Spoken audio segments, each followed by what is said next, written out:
নমস্কার, কেমন আছেন সবাই? রেসিপিজের নতুন কিছু রেসিপি নিয়ে আপনাদের সকলের সামনে হাজির হয়েছি। প্রথমে কড়াইতে সর্ষের তেল গরম বসিয়ে নিচ্ছি, আর তারপরে এটা হচ্ছে মাশরুম, কিন্তু এটা কিন্তু ওই বাটার মাশরুম যেটা প্যাকেট কিনতে পাওয়া যায় সেটা না। আমাদের এখানে এই মাশরুমটা বেশি কিনতে পাওয়া যায়। তো সেই মাশরুমটাকে ভালো করে নুন হলুদ দিয়ে সেদ্ধ করে নিয়েছি, হালকা ভালো করে সেদ্ধ করে নিয়েছি। তারপরে নুন হলুদ, কাশ্মীরি লাল লঙ্কার গুঁড়ো আর আদা রসুনের পেস্ট দিয়ে মাখিয়ে রেখে দিচ্ছি। আর তেল গরম হয়ে গেছে, তাতে কুচিয়ে কেটে রাখা পেঁয়াজটা দিয়ে ভালো করে ভাজতে দিয়ে দিচ্ছি। যখন একটু পেঁয়াজের কালারটা চেঞ্জ হয়ে আসছে, তাতে স্বাদ মতো নুন দিয়ে দিচ্ছি আর টমেটো পেস্ট করে রাখা ছিল সেটা দিয়ে মশলাটা সুন্দর করে কষিয়ে নিচ্ছি। যখন সুন্দর করে মশলাটা কষানো হয়ে গেছে, যে মাশরুমটাকে ভালো করে মাখিয়ে রেখেছিলাম, মাশরুমটাকে দিয়ে আমি খুব ভালো করে এটাকে কষাবো, অনেকক্ষণ ধরে কষাবো। এটা প্রায় আমি 7 থেকে 8 মিনিট ধরে ভালো করে কষিয়ে নেওয়ার পর একদম সামান্য জল দিয়েছি। মেথির বাটিটা ধুয়ে একদম সামান্য জল দিয়েছি, দিয়ে একদম শুকনো শুকনো করে এটাকে আমি কষিয়ে নামিয়ে নেব। এখানে আমার মাশরুমটা সুন্দর রেডি হয়ে গেছে।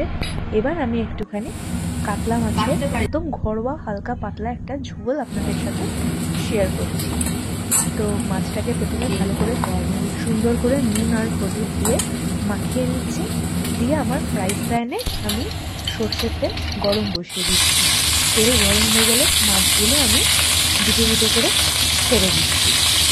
দেখবেন টানা খিচুড়ির একটু অন্যরকম খাওয়া দাওয়ার পরে এই কাতলা মাছের একটু ঝোল আর একটু মাছের তেলের চচ্চড়ি, এটা যেন পুরো একবারে অমৃতের স্বাদ দেয়। বলুন, একটু হালকা পাতলা ঝোলই তখন ভাল লাগে, তখন আর কালিয়া ঝাল সেগুলো আর তখন অতটা টানে না। তখন মনে হয় একটু পাতলা করে মাছের ঝোল হবে, একটু ভাত হবে গরম ভাতে, তাহলেই যেন হয়ে যাবে। তো মাকে বলেছিলাম একদম হালকা করেই একটু কাতলা মাছের ঝোল বানাতে। যেহেতু খুব একটা কিছু সবজিপাতি ছিল না, তাই খুব একটা কিছু সবজিপাতি দেয়নি। তো প্রথমে 4টে মাছ ভাজা হয়ে গেছে, মাছগুলো তুলে নেওয়া হয়েছে, দিয়ে এবার আরও 4টে মাছ ভাজতে দিয়ে দিচ্ছে। আর লাস্টে একটা মাথা ছিল, সেটাকে একটু অ্যাডজাস্ট করে একসাথে ভাজতে দিয়ে দিচ্ছে। এবার এটাকে সুন্দর করে এক পিঠ ভাজা হয়ে গেছে, আর এক পিঠ ভাজার জন্য এটাকে সুন্দর করে পাল্টে দিচ্ছে। আচ্ছা, এদিকে মাছ ভাজাটা হতে থাকুক। আপনাদের সবার সাথে আমার একটা জিনিস শেয়ার করা আছে, সেটা হলো আপনারা সবাই আমার জন্মাষ্টমী ভিডিওতে অনেক ভালোবাসা দিয়েছেন, তার জন্য আপনাদের সকলকে অনেক অনেক ধন্যবাদ। আমি খুব খুশি হয়েছি এভাবে ভালোবাসা দেবেন, তাহলে আমি আরও সুন্দর সুন্দর ভিডিও আপনাদের কাছে আনতে পারবো। আর সামনেই পুজো থেকে কী কী রেসিপি আপনারা দেখতে চান সেটা আমাকে কমেন্ট করে জানাতে পারেন। মাছগুলো আমার সুন্দর করে ভাজা হয়ে গেছে, এবার আমি মাছগুলোকে তুলে নিচ্ছি। যে তেলটা বেঁচে গেছে, সেই তেলের মধ্যে থেকে কিছুটা তেল নিয়ে আমি কড়াইতে একটুখানি কালো জিরে কাঁচা লঙ্কার ফোড়ন দিয়ে দিচ্ছি। এটা একটু মশলাটা ভাজা হয়ে গেলে আদা রসুন বাটা দিয়ে দিচ্ছি, আর টমেটোর পেস্ট করে দিচ্ছি, সেই টমেটোর পেস্টটা দিয়ে দিচ্ছি, দিয়ে এটাকে ভালো করে কষাতে দিচ্ছি। আর ফ্রাই প্যানে আর একটু তেল রেখে দিয়েছি, তাতে আমি পেঁয়াজ মাখিয়ে মাছের তেলটা চচ্চড়ি বসিয়ে দিয়েছি। এবার এর মধ্যে আমি দিয়ে দিচ্ছি স্বাদ মতো নুন, হলুদ, আর কোনো মশলা আমি দিইনি। যখন আমি টমেটোটা পেস্ট করেছিলাম, তাতে আমি একটা কাশ্মীরি লঙ্কার গুঁড়ো বলছি, একটা গোটা কাশ্মীরি লঙ্কা পেস্ট করে দিয়েছিলাম, তাতে যা রং এসছে তাই। আমি আর কাশ্মীরি লঙ্কার গুঁড়ো ব্যবহার করিনি। সুন্দর করে মশলা কষানো হয়ে যাওয়ার পর পরিমাণ মতো জল দিয়ে ঝোলটা ফুটতে দিয়ে দিয়েছিলাম। তারপরে ঢাকনা খুলে ভেজে রাখা মাছগুলো দিয়ে একদম সুন্দর করে ঝোলটাকে একটু ফুটিয়ে নেবো। ঝোলটাকে একটু ভালো করে সুন্দর করে ফুটিয়ে নেবো।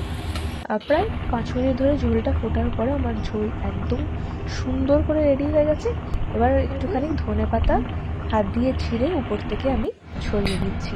মাছের ঝোল আমার রেডি।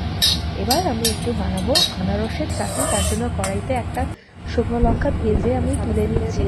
এবার ওই কড়াইর মধ্যে একদম অল্প একটু সাদা তেল দিয়ে কেটে রাখা আনারসটা দিয়ে দিচ্ছি, একটু নুনও দিয়ে দিচ্ছি, দিয়ে ঢাকা দিয়ে রেখে দিচ্ছি। সুন্দরভাবে জল বেরিয়ে গেছে। এবার একটা স্ম্যাশারের সাহায্যে আমি স্ম্যাশ করে দিচ্ছি।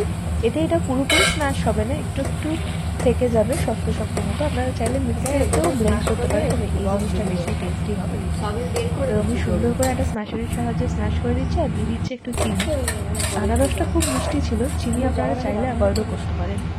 তো এটা দিয়ে সুন্দর করে যখন এটা নরম হয়ে গেছে, উপর থেকে আমি একটু কিশমিশ দিয়ে দিচ্ছি।